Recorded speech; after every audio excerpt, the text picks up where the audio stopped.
कि हम जिसको पसंद करते हैं वैसा बनने का भी प्रयास करते हैं। कुछ लोग महापुरुषों को पसंद करते हैं, कोई राम जी का भक्त है, कोई कृष्ण का भक्त है, कोई दयानंद का भक्त है, कोई शिवाजी का भक्त है।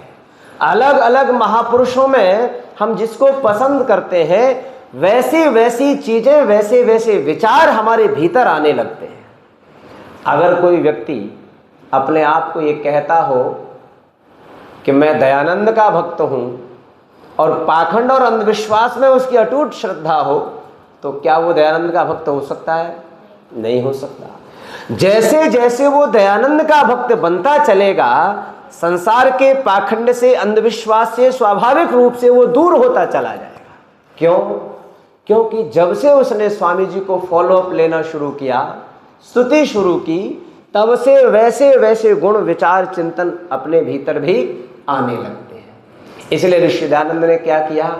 उन्होंने कहा जब आप यज्ञ करते हैं तो सबसे पहले क्या करना है? आचमन के बाद, अपने शरीर की प्रार्थना के बाद, शुद्धि के बाद क्या करना है? ईश्वर की स्तुति करनी है। और स्तुति से तात्पर्य परमात्मा के गुणों की बोलो प्रशंसा करनी है। जितने गुण परमात्मा के भरे पड़े हैं संसार में, उन गुणों पर चिंतन करना है। एकाग्र भाव से होकर, अपने आप को रोककर ईश्वर के गुणों की स्तुति करनी है। प्रभु आप महान हो, प्रभु आप इस संसार के रचने वाले हो, बहुत सारे गुण परमात्मा के हैं।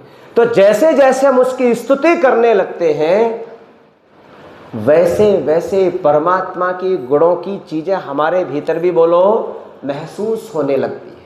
जब हम परमात्मा को ये मानते हैं कि प्रभु परम दयालु है, तो ईश्वर का जो भक्त होगा वो निष्ठुर नहीं हो सकता, वो भी कहीं ना कहीं से जरूर दयावान बनेगा। जब ये मानते हैं कि परमात्मा जो है वो सत्य का चाहने वाला है, तो फिर आप और हम ये बताओ क्यों हम असत्य भाषण करेंगे? क्योंकि हमने तो मान लिया है कि ईश्वर जो है इन गुणों से आप आह्लादित है, आप्लावित है, और जब हम उसकी स्तुति करते हैं तो वैसी वैसी चीजें हमारे भीतर भी बोलो घटने लगती है। इसलिए स्वामी जी कहते हैं सबसे पहले इन मंत्रों में परमात्मा की स्तुति की गई है, अर्थात उसके गुणों पर चिंतन किया गया है। और उसके बाद कहा, स्तुति के बाद क्या आता है बोलो? प्रार्थना। ये प्रार्थना का क्या मतलब है? सारे संसार में प्रार्थना का कई हजार करोड़ का व्यापार है, टर्नओवर है प्रार्थना का। पूरी दुनिया के अंदर प्रार्थना का कई हजार करोड़ का टर्नओवर है। मेरी बात समझ गए आप? प्रार्थना जो है वो पैसों से बिकती है और पैसों से मिलती है। दुनिया भर में जानने और मानने वाले लोग अलग अलग प्रकार से पैसे लेकर प्रार्थनाएं करते हैं, और अपने देश में भी करते हैं। यहां भी बहुत बड़ा घोटाला इसके नाम पर, और विदेशों में भी बहुत बड़ा घोटाला होता है। लेकिन कहते हैं प्रार्थना से क्या होता है? जीवन में निरभिमानता आती है। ऋषि दयानंद ने क्या लिखा? नफे सिंह देशवाल जी बैठे, बहुत स्वाध्यायशील है। ऋषि दयानंद लिखते हैं जब जब हम ईश्वर की प्रार्थना करते हैं तब तब बोलो हमारे भीतर निरभिमानता आती है। और उसके बाद क्या कही? ईश्वर, स्तुति, प्रार्थना, और तीसरा क्या है? उपासना। ये उपासना जो है वो क्या चीज है? परमात्मा के सन्निकट हो जाना, परमात्मा के सन्निकट हो जाना, अपने हृदय में उसको एहसास करना। वो पथिक जी का एक भजन है, पास रहता हूं तेरे सदा में अरे, आगे बोलो, तू न देख पाए तो मैं क्या करूं। परमात्मा की यही स्थिति है।